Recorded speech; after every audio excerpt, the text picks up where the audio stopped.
And welcome, fellow believers, searchers of truth, seekers of wisdom, and travelers on the road to parts unknown. Pull up a chair and have a seat near the fire, and we'll begin. Tonight's offering is on that spookiest of all superstitions, Friday the 13th. Don't mind my weak sound effects there. So tonight, my fellow mavens of mystery will be discussing a superstition dating back to at least October 13th, 1307.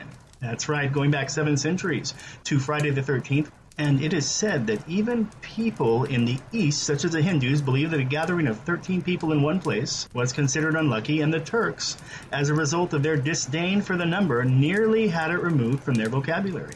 In fact, it appears that the Hindus were the first people to hold this belief. However, this has nothing to do with the day of the week being a Friday, but with the number 13 itself, the tales of which we'll cover in a minute. The actual convergence of the day, commonly known as Friday, and the 13th day of a particular month seems to actually exacerbate superstitious agitation in the minds of many people, even in this modern era. Like a spiritually transmitted disease, these superstitions can take root and grow, distracting us and taking up residence rent-free in our minds, causing us fear and anxiety. It would seem that though as a civilization we have progressed scientifically, that culturally we are no wiser than those ancestors of ours, who, in their ignorance and irrational fears, trembled at the invention of their own paranoid thoughts. Then again, our ancestors weren't really ignorant or irrational, because as we'll come to learn, as with most superstitions and traditions, the apprehension surrounding Friday the 13th does have its roots in both cultural legends and documented history. So perhaps our ancestors were not so ignorant after all. So, the number 13, in the region of the world known as Scandinavia, the Vikings of old believed that 13 was an unlucky number, as a result of the death of Baldur the Good, considered to be the god of light in the Norse pantheon of mythology. Now, in this particular legend, it is stated that 12 gods were invited to a banquet held in the Great Hall of Valhalla. Unfortunately for the gods, Loki, the god of evil, showed up, uninvited, and they only had 12 plates of mutton and not nearly enough meat to go around, so being, as we just said, the god of evil, he was having none of it. How dare they exclude him from the list of invited guests, and then, to top it all off, he had to deal with the whole indignity sober, too. So, while the gods were making sport by throwing various objects at the invulnerable Baldur, Loki armed the blind winter god Hod, that's H-O-D, God Hod, right, with a shaft made of mistletoe, which was Baldur's singular vulnerability. Mistletoe.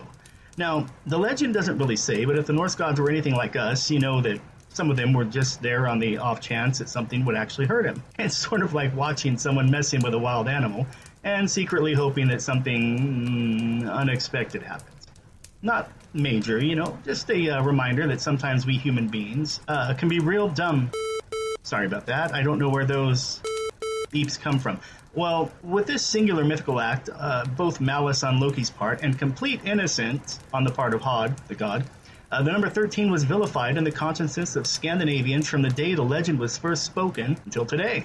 Now, it's believed that in many early patriarchal religions, the number was considered unlucky by priests, in direct opposition to the goddess worship practiced by many ancient and even prehistoric cultures, because the number was said to have represented femininity. I'm just going to wait here for a second for the patriarchy to step in and wait a sec. Oh, here they come.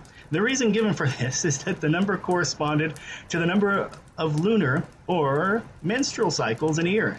Ladies can't seem to catch a break, I tell you. They even get blamed for unlucky 13 because of the monthly visitor, blamed for their biological functions, while men have lived since time immemorial, getting away with things like traumatizing their kids by having them pull their finger before ripping aloud and proud. But seriously, we also know that pagan beliefs are not the only ones with the fear of the number 13. In fact, as we shall soon discover, the actual origin of the superstition of Friday the 13th has its roots in Christianity. In relation to Judeo-Christian beliefs and traditions, the number 13 is unlucky as it is the number of attendees at the Last Supper held prior to the crucifixion of Christ on a Friday.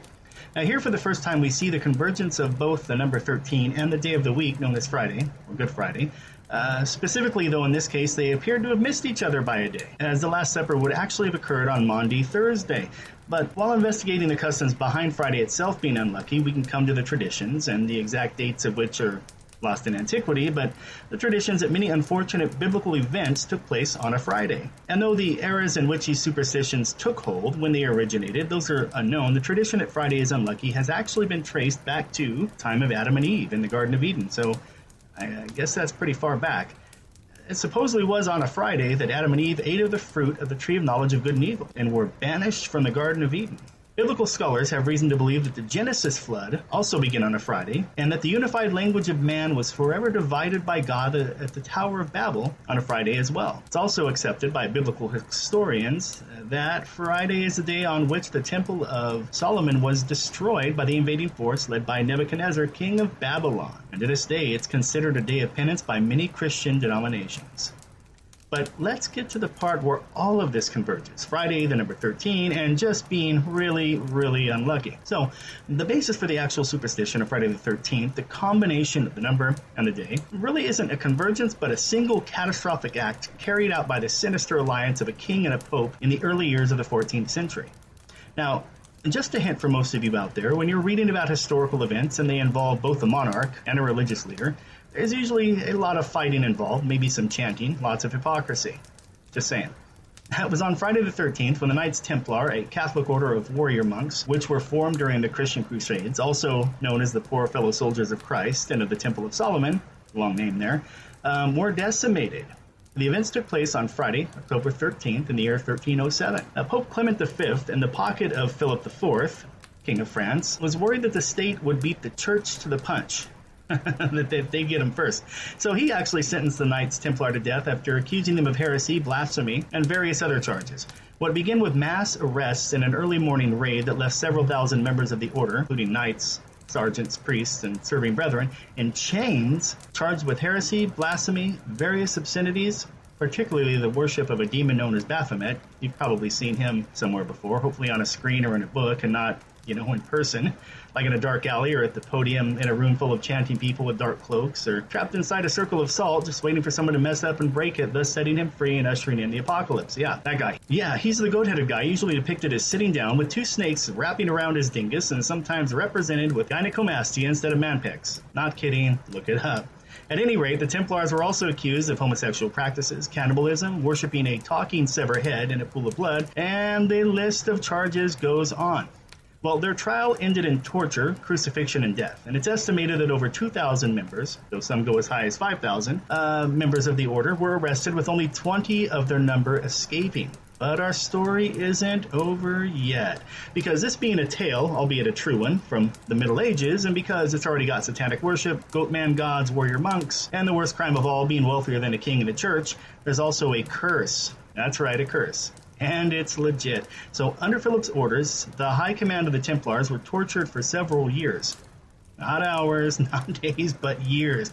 All the while charging the knights for their upkeep for the period of their imprisonment. It's kind of like getting your car towed and then having to pay while it's impounded, right? It's kind of a bummer.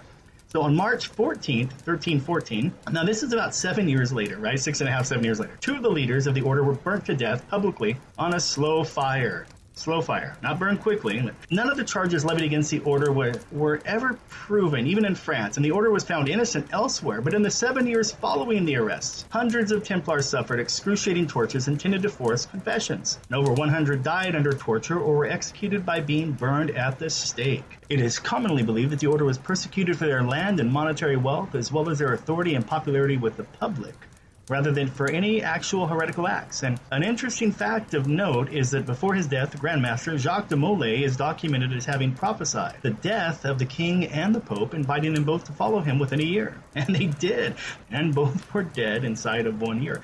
Pope Clement died about a month later on April 20th.